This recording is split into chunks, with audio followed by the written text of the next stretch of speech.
नमस्कार, न्यूज 24 देख रहे हैं आप। आपके साथ मैं हूं रश्मि।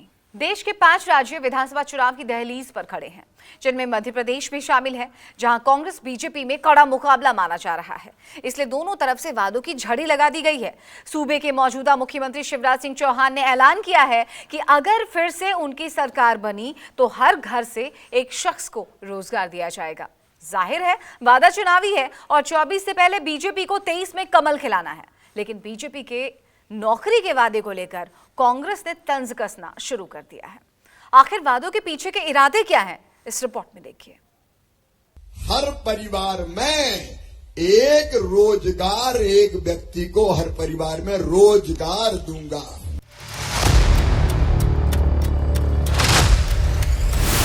हर घर एक नौकरी का वादा। चुनाव में मामा का क्या इरादा?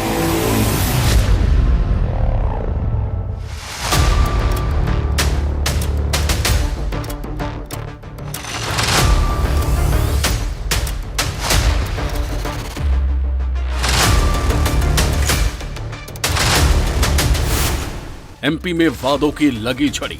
बीजेपी कांग्रेस कहां खड़ी? महिलाओं को मुफ्त मोबाइल, गहलोत सरकार करेगी रिचार्ज। चुनावों में फ्री की सौगात, 23 में बनेगी किसकी बात? मध्य प्रदेश की जनता से सूबे के मुखिया शिवराज सिंह चौहान का ये सबसे नया और ताजा वादा है। वादा हर घर एक शख्स को नौकरी देने का। वादा सूबे की जनता के दुख दर्द दूर करने का। नौकरी का वादा टाइमिंग देखकर किया गया है, तब जब राज्य विधानसभा चुनाव की दहलीज पर खड़ा है। एक बात और सुनो, ध्यान से मेरी बात सुनना। अगली सरकार बनने पे हर परिवार में एक रोजगार, एक व्यक्ति को हर परिवार में रोजगार दूंगा। हर परिवार में एक व्यक्ति को रोजगार, नागर हर परिवार में, ताकि पलायन ना करना पड़े। एक व्यक्ति को रोजगार, चाहे सेल्फ हेल्प ग्रुप के माध्यम से, चाहे वो हमारे उद्यम क्रांति योजना के माध्यम से, चाहे सरकारी नौकरी के माध्यम से। बीते करीब 18 साल से बीजेपी एमपी की सत्ता में काबिज है। बावजूद इसके जब फिर चुनाव करीब आए तो सूबे के मुखिया को रोजगार का ध्यान आया। लेकिन सीएम ने यह घोषणा ऐसे वक्त की जब विपक्षी दल कांग्रेस लगातार शिवराज सरकार को बेरोजगारी के मुद्दे पर घेर रही है। 4 बार के मुख्यमंत्री हैं शिवराज सिंह चौहान जी। ये क्या मजाक है जनता से? अगर पिछले 18 साल में वो नौकरियां नहीं दे पाए हैं और बेरोजगारों की एक लंबी सेना खड़ी कर दी इस मध्य प्रदेश में कि हम पहले से कहते थे कि हर घर में बेरोजगार खड़ा हुआ है, तो अब क्या नौकरी देने की बात कर रहे हैं? मतलब ये बात भी मान रहे हैं कहीं ना कहीं हर घर में बेरोजगार हैं। और पिछले 3 सालों में आंकड़े बताते हैं मध्य प्रदेश में कुल 20-22 नौकरियां जो थी सरकारी दी गई हैं।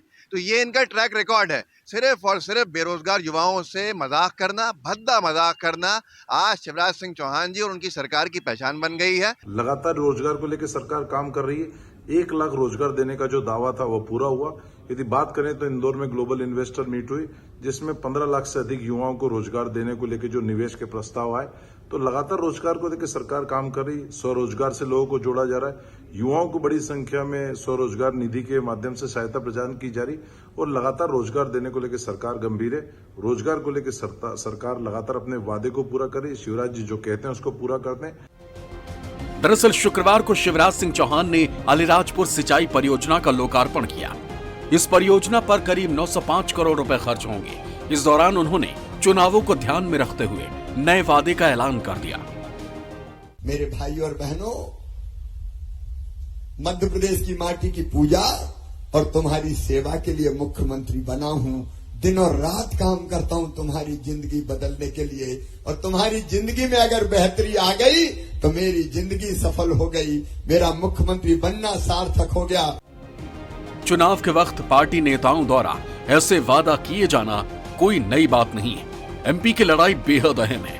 बीजेपी अपने इस मजबूत किले को दरकने नहीं देना चाहती। यहाँ बीजेपी बिना सीएम चेहरे के मैदान में उतर रही है। जाहिर है पार्टी को विजय रथ पर सवार करना शिवराज सिंह चौहान के लिए किसी चुनौती से कम नहीं, इसलिए ऐसे वादे किए जा रहे हैं। तो दूसरी तरफ कांग्रेस भी एमपी में तमाम वादे कर चुकी है।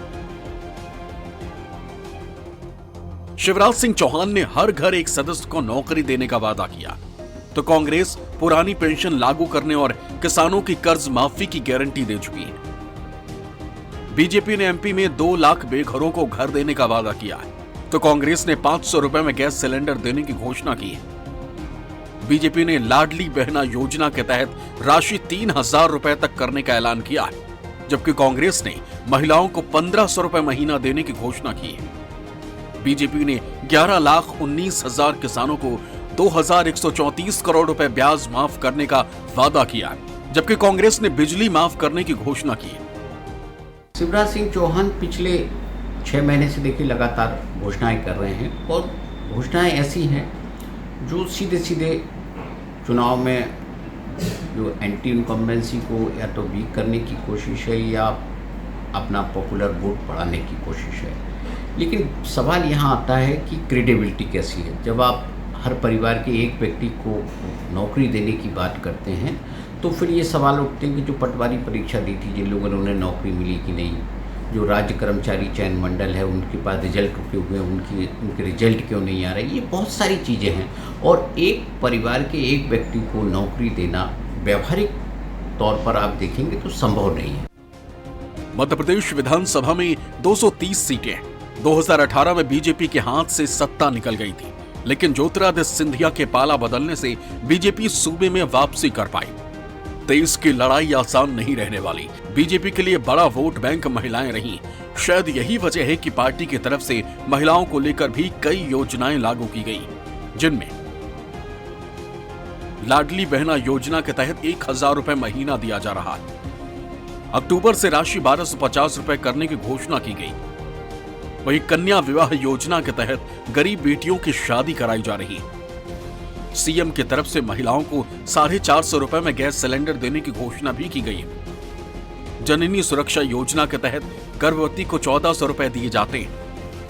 वहीं 50 वर्ष से ज्यादा उम्र की अविवाहित महिला को 600 रुपए पेंशन दी जा रही है। 23 के रण में वादों का प्रण किया जा रहा है। मध्य प्रदेश में तमाम सियासी दल वादों की गारंटी के जरिए वोटर्स को लुभाने में जुटे हैं। एक तरफ जहां आधी आबादी के बाद सीएम शिवराज ने बेरोजगारों को जॉब देने का वादा कर बड़ा दांव खेला है, तो वहीं कांग्रेस कर्नाटक और हिमाचल के वादे वाले गारंटी के फॉर्मूले के जरिए सत्ता वापसी का ख्वाब देख रही है। मध्य प्रदेश सरकार ने महिलाओं को लुभाने के लिए न सिर्फ योजनाएं शुरू की, बल्कि इन योजनाओं पर खुलकर पैसा भी खर्च किया जा रहा है। शिवराज सरकार ने महिलाओं के लिए 2023-2024 के बजट में कुल 1,02,976 करोड़ रुपए का प्रावधान कर रखा है, जिसके तहत लाडली बहना योजना का बजट 5,000 करोड़ रुपए है, जबकि आंगनबाड़ी कार्यकर्ताओं के लिए 660 करोड़ रुपए रखे गए। पीएम मातृ वंदना योजना का बजट 1466 करोड़ रुपए, लाडली लक्ष्मी योजना 929 करोड़ रुपए, कन्या विवाह और निकाह योजना पर 80 करोड़। फ्री योजनाएं सफलता की गारंटी तो नहीं बन सकती, क्योंकि जब हर राजनीतिक दल यही काम कर रहा हो तो वोटर को कोई खास फर्क नहीं पड़ता।